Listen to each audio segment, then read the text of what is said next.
Say, I may want the house painting. Can you paint a house? What color? What difference does that make? Could make a lot. Say I paint it orange and you want it purple. I want it the way it is. Then why paint it? Welcome to the Disney Scrapbook, where together we take a journey to explore Disney history from 50 years ago. My name is Nolan. Today, I thought we'd take a look at more about Disney's 1973 supernatural comedy, Charley and the Angel. If you have not already watched part 1 of this series, I suggest you start there. I will leave a link to that in the description below. Set during the Great Depression, Fred MacMurray played a small-town hardware storekeeper and owner, Charley Appleby, who was neglecting his family for the sake of his business. When visited by his guardian angel, Roy Zerny, played by Harry Morgan, he is shown the errors of his ways, ultimately becoming a public hero and regaining the love and respect of his family. All after wild car chases, encounters with the police, and heroic fights. Hollywood veteran Fred MacMurray returns to Disney after a 5-year hiatus to star in this picture, his 7th for this studio. His other Disney credits include The Shaggy Dog, Absent-Minded Professor, Son of Flubber, Bon Voyage, Follow Me Boys, and The Happiest Millionaire. In a career that spanned over half a century, he appeared in over 100 films and was an actor who was held in great regard by Walt Disney himself.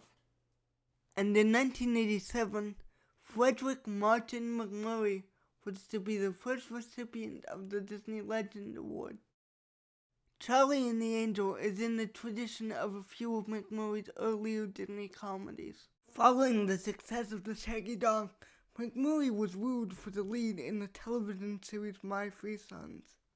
He reluctantly accepted and stayed with the show for a 12-year run until 1972.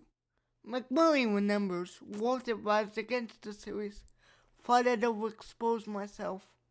I agreed with him and decided definitely not to do My Three Sons. But I hadn't counted on the persuasiveness of a fellow named Don Fedderson. He had a fine concept and a good pilot script. He promised to arrange the year's shooting in such a way that all my scenes for the season would be completed in 3 months, and I'd have the rest of the year for films. Plus, he offered me a partnership in the show. How can you turn down a deal like that? As a consequence of this, all the episodes for My Three Sons were filmed out of sequence, using a technique that is now known as the MacMurray method. To keep continuity, regulars on the show had their haircut every week. Problems arose when Dolman's front teeth grew in an irregular manner during the 1969-70 season, sometimes being very noticeable in scenes with MacMurray and sometimes barely noticeable. Despite being one of the wealthiest people in Hollywood, MacMurray remained thrifty, bringing a brown bag lunch containing a hard-boiled egg to work every day.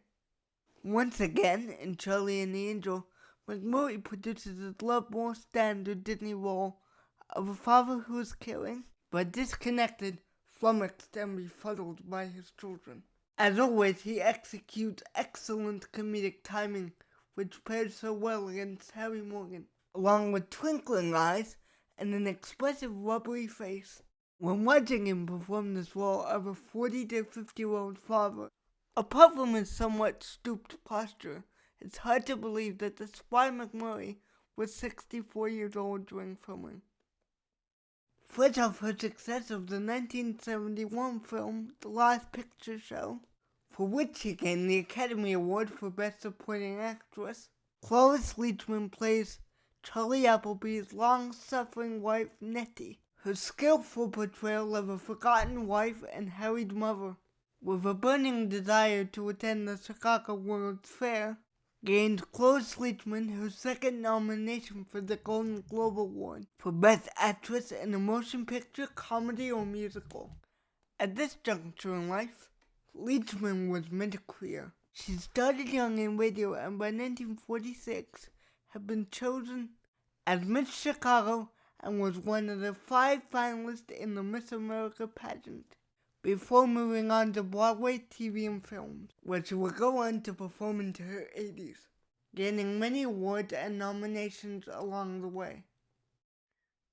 In an industry where playing a typecast role in picture after picture is a common occurrence, Harry Morgan is an exception. In Charley and the Angel, as a dapper old guy, he portrayed a novice but well-meaning angel. In the 1971 Disney comedy, Barefoot Executive, he played an insecure television executive, E.J. Crampton. Later the same year, the gullible Sheriff Pippin in Scandalous John. The following year, in Disney's 1972 Christmas comedy release, Snowball Express, he portrayed a sharp-tongued, weather-beaten, wizened old prospector, Jesse McCord. All completely different characters. Each of these films I have previously reviewed on this channel, and I will leave a link to those in the description below. Born Harry Blatchford, Harry Morgan was destined to be a lawyer, but found his true calling after performing in summer stock theater and subsequently on Broadway in the 1937 production of Golden Boy.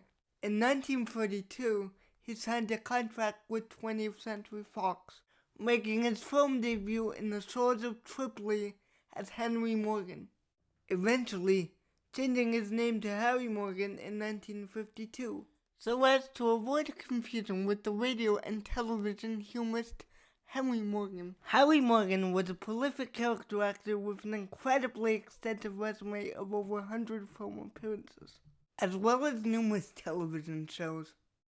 He is probably best recognized for his role as Colonel Sherman T. Potter in the long-running television series MASH.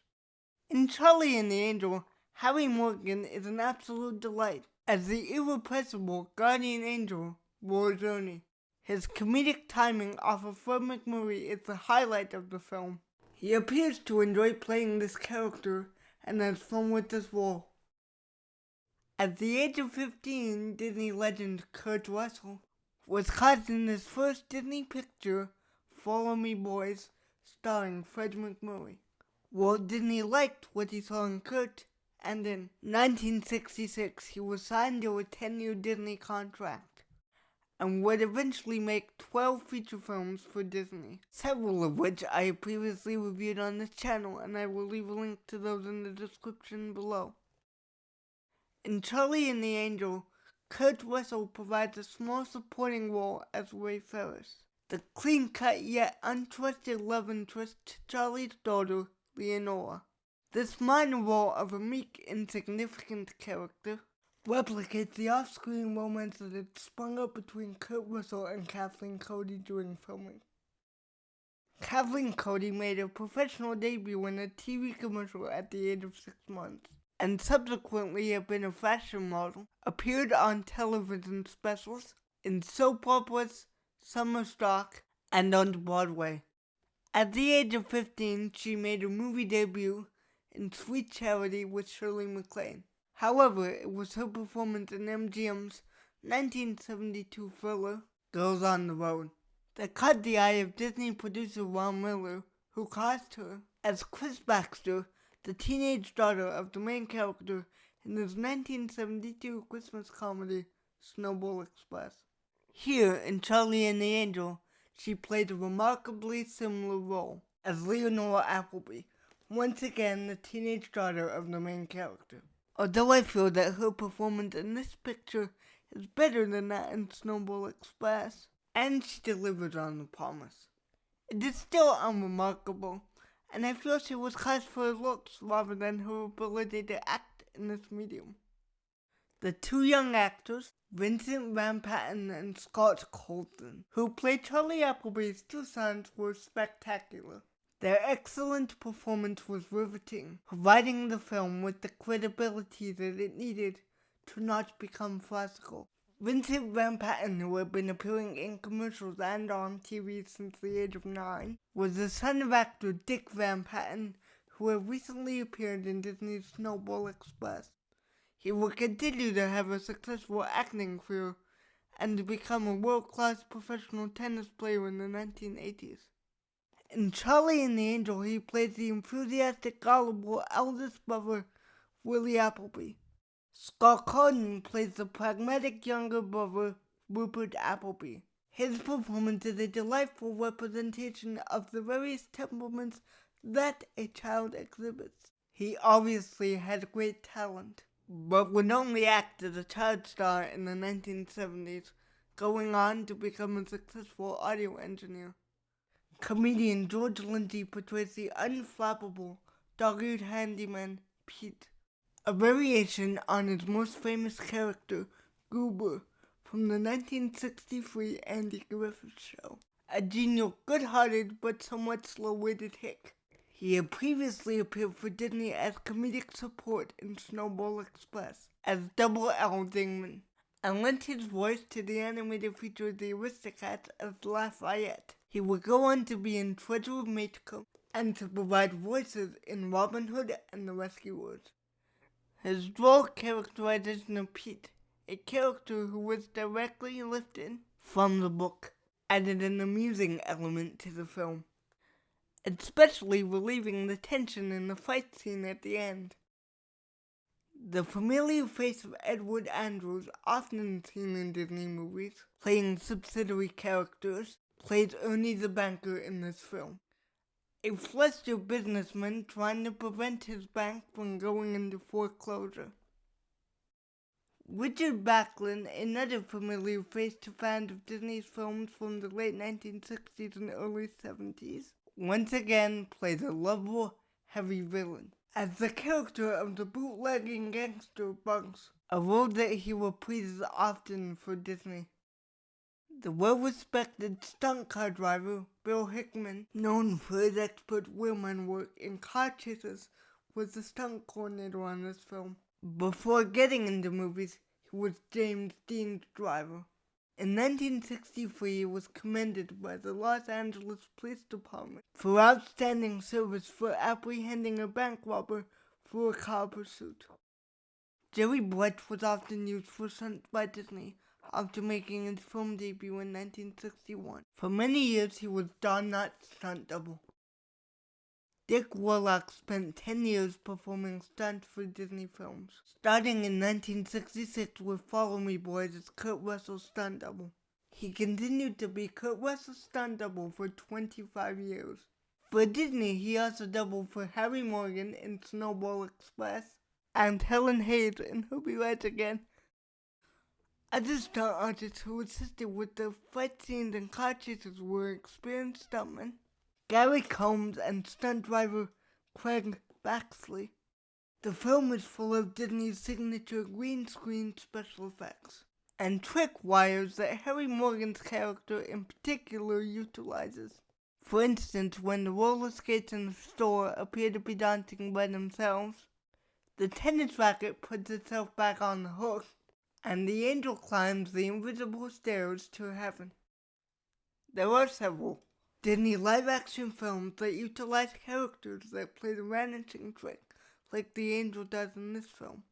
In fact, this script bears great similarity to Disney's 1968 comedy Blackbeard's Ghost, in so much as the leading character is constantly trailed by a comedy-creating supernatural being only visible to himself.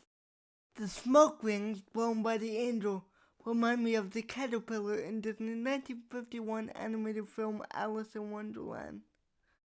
I noticed an obvious moment of lack of continuity in the film. When in bright daylight the gangsters are contemplating what to do with the two boys, deciding to take them to their nearby home, they soon arrive, but it's now the pitch dark of night. I was anticipating much more from this motion picture than I got. The intriguing mix of talented cast members, either at the finale or beginning of their careers, had me expecting so much more than I got. The acting was good, but the script and dialogue totally lost the humor that was present in Patten's humorous book. I really was expecting the combination of Fred MacMurray and Harry Morgan to produce this. The film as a whole became a victim of Disney's formula for its live-action slapstick comedy films of this time period. with the obligatory car chase, fight scene, extensive special effects, and the main character that mends the errors of his ways. That being said, it's an enjoyable way to spend an evening, and I will watch the film again. Thank you for joining me for this deep dive look into Disney's 1973 live-action comedy Charley and the Angel. Available on iTunes, YouTube, Amazon Prime, Google Play, and of course DVD.